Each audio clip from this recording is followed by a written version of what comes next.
Un des éléments importants d'une communication LoRa, c'est de savoir la façon dont un device va être capable de rejoindre son réseau. En fait, dans LoRaWAN, comme on a vu, on peut avoir plusieurs réseaux qui se partagent les mêmes canaux. Et donc, par conséquent, quand un device va se connecter, il va falloir que son demande de connexion, qui est à la fois reçue par exemple par Orange, par ObjNews, par TTN, eh bien, soit traitée par le bon LoRa Network Server de façon à établir une connexion uniquement avec lui. Et donc, pour ça, eh bien, un objet va avoir une identité. Et cette identité va tenir dans 3 paramètres quand on utilise la méthode de connexion qui s'appelle OTAA. Ces 3 paramètres sont le device EUI, c'est-à-dire finalement l'identifiant unique du device, l'app EUI, qui est l'identification unique de l'application pour ce device. Alors ça, c'est par exemple si vous avez des capteurs de température et que vous en avez 50 000, et bien globalement, ces 50 000 capteurs de température auront le même app EUI. Mais ils auront un dev EUI qui va être unique pour chacun. Très objectivement, cette distinction, elle est assez historique. Elle n'a pas vraiment un sens très intéressant et très important en termes d'application, mais on les retrouve de cette façon-là. Ces 2 identifiants sont les identifiants sur 64 bits, voilà, plus ou moins choisis aléatoirement. Et puis, on a un AppKey qui est important, c'est finalement la clé qui va permettre de s'identifier. En gros, DevEUI, AppEUI, c'est une sorte de login, et AppKey, c'est une sorte de mot de passe. Alors, on ne va pas les utiliser directement tels quels en transmettant un mot de passe, mais ça va nous permettre de générer finalement des secrets lors de la connexion qui, eux, vont être utilisés par la suite. Ces secrets-là, eh bien, c'est ce qu'on appelle l'AppSkey, qui est une clé qui est utilisée pour le chiffrement des communications entre l'objet et le network server. Et puis, on a une autre clé qui est le network SKey, qui là va être utilisée pour signer les communications entre l'objet et le network server. Lors de la communication, les objets ne vont pas utiliser le dev EUI pour s'identifier, car cet identifiant serait trop long, surtout si on le joint avec l'app EUI, mais vont utiliser un dev address qui va être attribué dynamiquement lors de la création de la session entre l'objet et le network server. Ce dev address, lui, va être sur 32 bits, ce qui, en théorie, permet d'avoir 4 milliards d'objets qui communiquent en même temps sur le réseau, ce qui peut être assez faible, mais globalement, il faut savoir que le dev ADR peut être multiplexé. Il est tout à fait possible d'avoir 10, voire 100 objets qui utilisent le même ADR lors d'une communication, lors d'une session. Et en fait, la distinction va se faire assez facilement, puisqu'il n'y a que pour un seul de ces devices que l'on sera capable de déchiffrer la payload qui est à l'intérieur. Donc en fait, on peut multiplexer autant de fois qu'on veut le dev ADR, tant qu'on a le temps, lors de la réception d'un message, de tester toutes les combinaisons possibles de clés et de vérifier quelle est celle qui est finalement valide. Alors quand je dis clé, c'est déchiffrer, c'est signer. En fait, on va vérifier la signature, ce qui va être plus rapide que de déchiffrer la payload. Donc on va vérifier toutes les signatures possibles jusqu'à trouver la bonne. Et si on trouve la bonne, c'est qu'on a trouvé le bon dev EUI qui correspond au dev address dont on a reçu la data. Voilà, donc ça c'est des petites magouilles qui sont utilisées, mais qui permettent de faire comprendre que en fait on n'a pas de limite vraiment dans le nombre d'objets. On peut avoir jusqu'à 400 milliards de sessions ouvertes sur un même réseau avec cette mécanique-là. Et donc le fait d'utiliser un dev address qui est plus petit permet globalement de limiter la taille des données qui vont passer. Alors pour aller plus dans le détail dans cette mécanique d'authentification pour rejoindre le réseau, ce qu'on appelle le processus de join, eh bien on va avoir un message qui est envoyé par le device qui s'appelle le join request.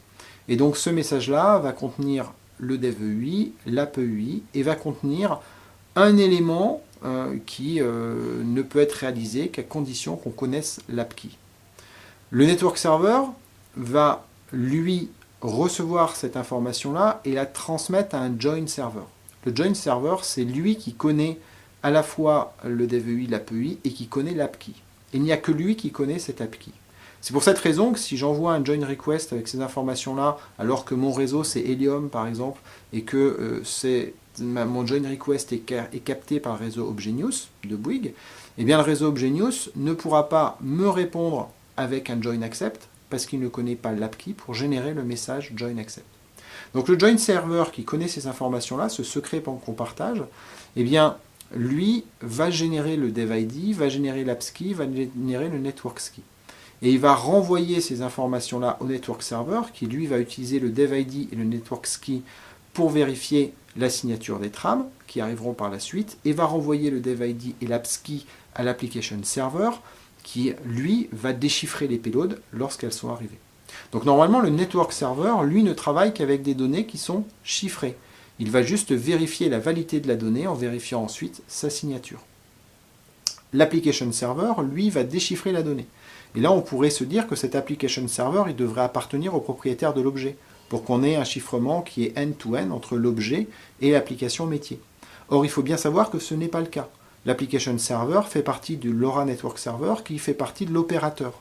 Donc quand on transfère une donnée, elle est certes transmise chiffrée sur l'air, mais elle est déchiffrée par le LoRa Network Server, donc elle est déchiffrée par l'opérateur télécom, qui ensuite va transférer cette donnée de l'application server à l'intérieur du LNS vers le serveur d'application de l'utilisateur qui lui va réaliser le traitement fonctionnel.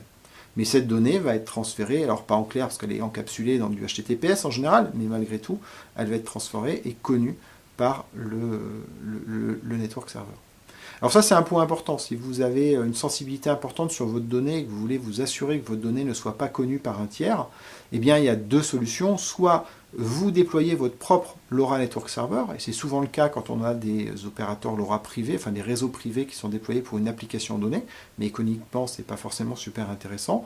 Soit on peut avoir recours à un réseau qui permet d'avoir des network servers privés, c'est le cas par exemple de Helium, qui permet d'avoir son propre network server sur un réseau public. Donc là, on va pouvoir avoir un traitement chiffré de bout en bout. Ou alors, et c'est la solution la plus simple, on va dans le device inclure une couche de chiffrement end-to-end qui fait que la payload sera reçue au niveau du network server, mais sera une payload chiffrée, qui ensuite sera transférée au serveur d'application qui lui-même pourra déchiffrer. Mais ça, c'est une implémentation spécifique qui n'est pas définie par le standard de LoRaWAN. C'est quelque chose de particulier. Donc en standard, la donnée, elle est ainsi déchiffrée. Lorsqu'on a le join accept ne contient pas directement les clés, il contient des éléments qui permettent au device de calculer l'apps key et la network key pour cette session de communication. Alors une fois qu'on a join, on est sur le réseau et on peut donc faire des communications uplink et downlink vers le réseau. Quels sont les cas dans lesquels on pourrait se retrouver à perdre cette session de communication? Il y a deux cas très classiques. Le premier, c'est quand le device redémarre, pour une raison X ou Y, volontairement ou parce que les piles sont vides. À ce moment-là, eh bien, il va négocier une nouvelle session. Et donc, il va devoir faire un rejoin. On peut aussi décider de faire un rejoin de façon régulière, simplement dans le but de renouveler les clés pour finalement éviter les attaques par replay ou simplement s'assurer du bon niveau de protection de ce qu'on fait. Ce n'est pas non plus réellement une obligation que de le faire, mais on peut choisir de le faire. Il y a un autre cas et qui est plus ennuyeux, c'est le cas où le network server lui perd les clés. Et ça peut arriver, un crash du network server, une perte de données, le truc est reconstruit, mais les clés qui avaient été créées pourraient être perdues. Ça, c'est un événement plutôt rare. Il y a un autre événement qui est déjà arrivé, et qui arrive en ce moment d'ailleurs, qui est le fait qu'on change de version de network server. Ça, c'est le cas de The Thing Network, qui est passé de sa V2 à sa V3, et la migration des sessions n'est pas possible de l'un vers l'autre. Et donc, toutes les sessions vont être perdues. Il va falloir renouveler les sessions. Alors, il faut donc, dans ce cas-là, que l'objet ait prévu de faire un renouvellement de session régulière. Sinon, à un moment, il va se mettre à communiquer. Donc, lui, il continuera à envoyer des messages. Mais par contre, de l'autre côté, il n'y aura personne pour les recevoir, puisque personne ne connaîtra ces clés de session à ce moment-là. Alors, pour ces raisons-là, il est important d'implémenter dans un objet la capacité à rejoindre le réseau. Ça peut se faire de plusieurs façons. On peut le faire de façon périodique, on peut le faire après en émettant des hacks ou des demandes de downlink régulières sur lesquelles on ne reçoit pas de réponse. Donc ça peut être un indicateur comme quoi on n'est plus connecté. En tout cas, il faut trouver une stratégie qui permet de faire ça. Et ce qui est un peu embêtant avec le rejoin, c'est que, en fait, alors sur un objet qui est fixe, globalement, il n'y a pas trop de soucis parce que s'il a réussi à join le réseau, il pourra rejoin de la même façon, de façon assez régulière. Donc sur un objet fixe, ça se passe globalement bien. Par contre, sur un objet mobile, c'est assez compliqué parce qu'au moment où vous allez essayer de faire un rejoin, peut-être que là, le réseau ne sera pas disponible parce que vous êtes dans une zone qui est non couverte. ou parce que vous êtes trop loin et ce qui passait en uplink ne passe pas en réception, ce qu'on a vu tout à l'heure, un peu l'écart entre la capacité à émettre et à recevoir. Donc vous allez vous déconnecter du réseau en faisant un rejoin raté. Et ensuite votre objet va se déplacer, il va peut-être passer dans les zones qui sont couvertes, mais comme il ne sera pas join à ce moment-là, eh ben, il ne pourra pas émettre ces messages. Donc vous avez un risque d'avoir des difficultés à faire un rejoin parce que vous faites les rejoins au mauvais moment.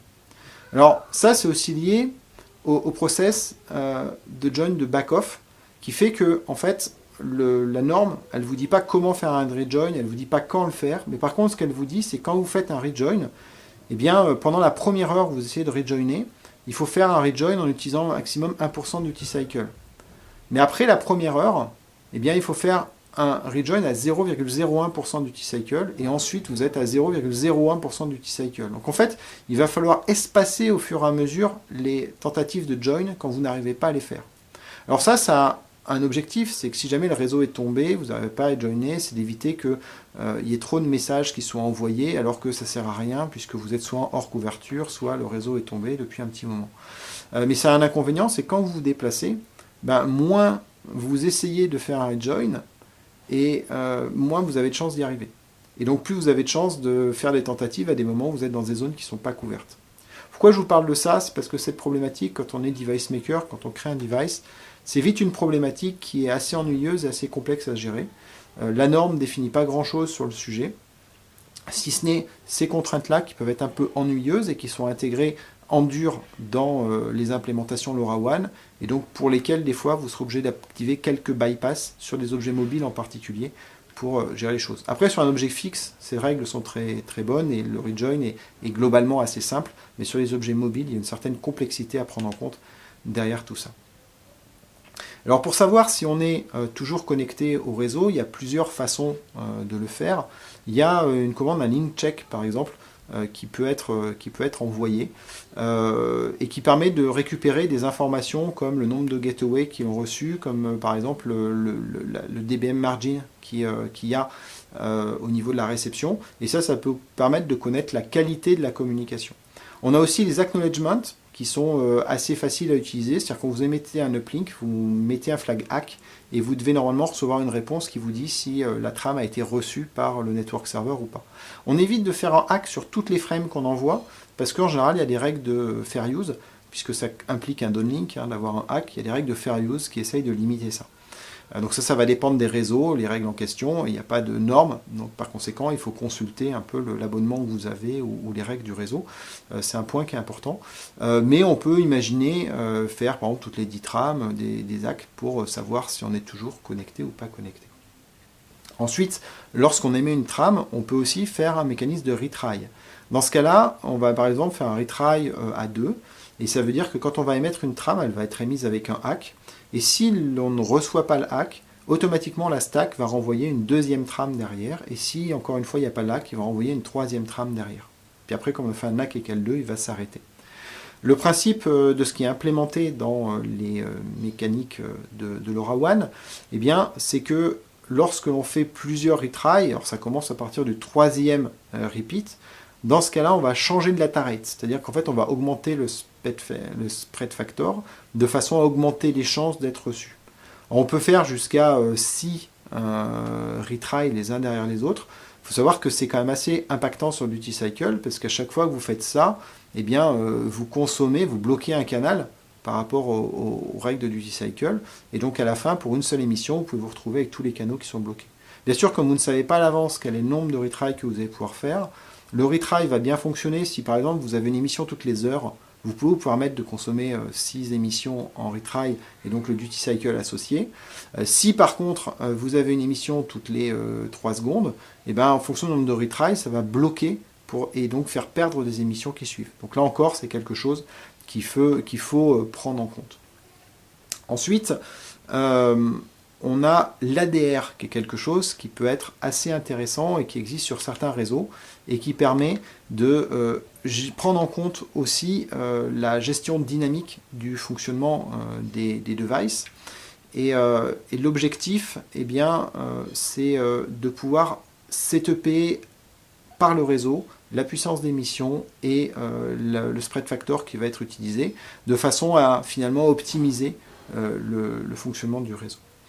Et dans l'ADR, il y a un truc qui s'appelle l'ADR ACREC, et qui fait qu'après 64 communications qui sont non confirmées, donc des uplink sans ACK derrière, eh bien, on va pouvoir ajouter ce flag-là qui va permettre de demander une réponse du réseau.